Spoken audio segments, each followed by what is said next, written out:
ไปเที่ยวเมืองจอมเพชรเด้อวันนี้สิพาทุกท่านไปเที่ยวฝั่งนั้นเด้อไปเที่ยวฝั่งเมืองจอมเพชร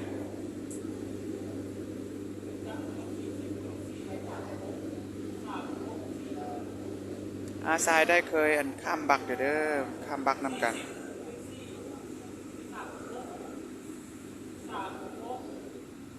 ฝั่งนั้นมันเมืองจอมเพชรเด้อเมืองน้อยเนาะฝั่งนี้มันเมืองใหญ่เมืองลงบาง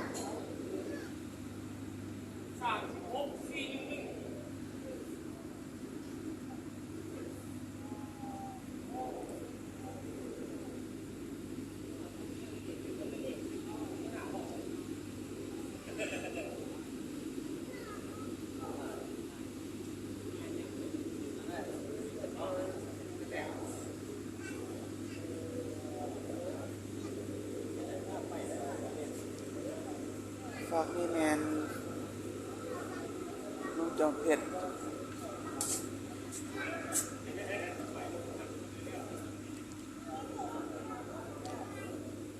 ฝั่งนี้เป็นเมืองลงบางเด้อ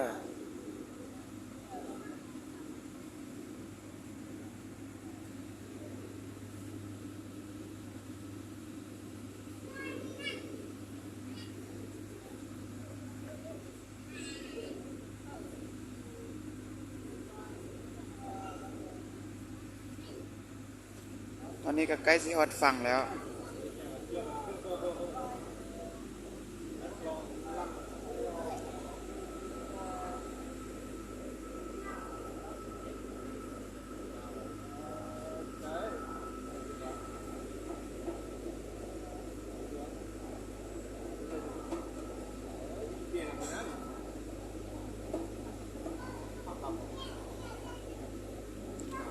ธรรมศาสตร์งามงาม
มอสิฮอดฝั่งแล้วเด้อ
ฮอดฝั่งแล้วเด้อฮอดฝั่งแล้วเด้อ